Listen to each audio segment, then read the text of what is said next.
Chapter 2 of My Furry Foster Family, Truman the Dog by Debbie Florence. Hello, Truman. Before Joss left, she gave us a bag of Truman's toys. She gave us a crate, too. We put the crate in my parents' bedroom. Truman would sleep there. Ollie already slept with me in my room every night. After dinner, I worked on a puzzle with my parents. I like puzzles. They are fun to put together. Ollie curled up on my lap. Truman sat by the door. He seems sad, I said. Maybe he wants to go home. This is his home now, Dad said. It will take time for him to feel safe with us. He doesn't know us yet.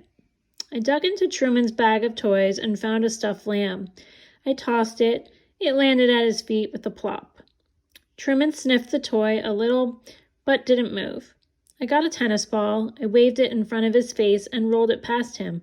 Get the ball, Truman, I said. Truman watched the ball but didn't move. Ollie did, though. He shot after the ball like a rocket.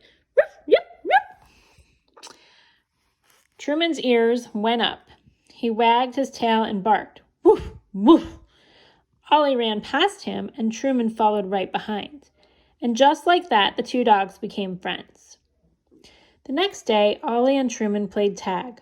Ollie chased Truman from the living room to the kitchen, up the hall and into my room.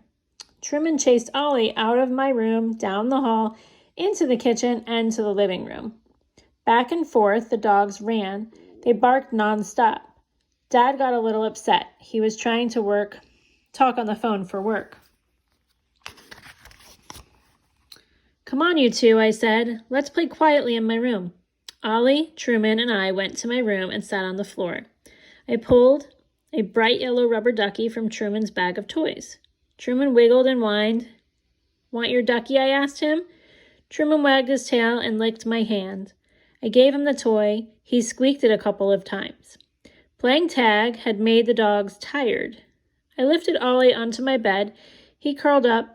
Truman wanted to get on my bed too, but I said no. Joss had told us to keep Truman off the furniture.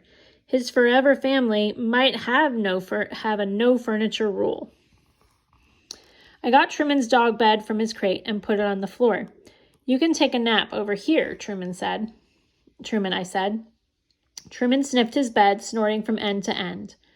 When he had sniffed every inch, he stepped onto the bed. He turned in a circle 3 times, plopped down, and curled up tight. With a sigh, he fell asleep. Good dog, I said. Ollie watched me tiptoe to the door. I put my finger to my lips. Shh, I whispered.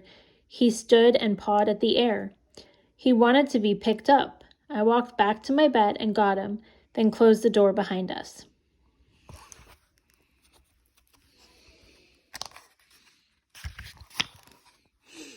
While Truman napped, I sat at the kitchen table with my sketchbook. It already had lots of Ollie drawings in it. Ollie in his alligator costume, Ollie chasing a ball, Ollie lying on his back with a big full belly. Now I started drawing Truman. I wanted a way to remember him. After he found a forever home. I drew 3 pictures, one of him sitting, one of him with his rubber ducky, and one of him sleeping on his bed. Yip, yip, yip. Ollie barked and ran to the back door. Mom's home, I said. Mom walked into the kitchen with her book bag. Hello, Ollie, she said. Hi, Kaida. How is Truman doing?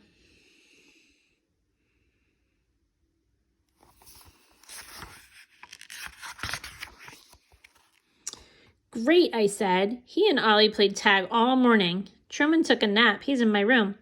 Perfect. Let's take them for a good long walk, Mom said. I ran to get Truman, but when I opened my bedroom door, oh no. It looked like a blizzard had blown through my room. Ripped paper covered everything like snowflakes.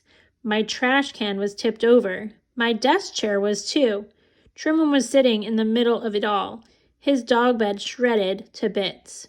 Truman, I shouted. Ollie came running and stopped in the doorway. Yip, yip, yip.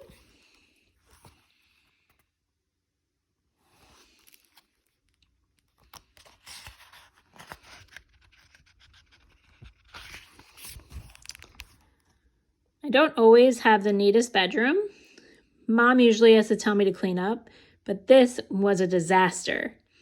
Ollie looked at the mess Truman had made, then he sneezed. Truman dipped his head.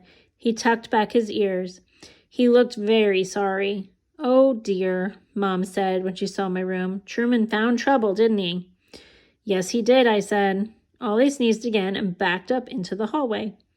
I went over to Truman. I held his head in my hands. Did you think we forgot about you in here, huh? I asked. I'm so sorry. You're okay, Truman. Don't worry.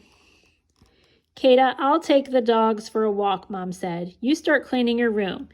If you're still working on it when we get back, I'll help you finish. I nodded. Thanks, Mom. Ollie, time for a walk. You too, Truman, Mom called, heading back to the kitchen. Ollie followed Mom and Truman followed Ollie. Mom and Dad had said that it would take time to learn how to foster pets.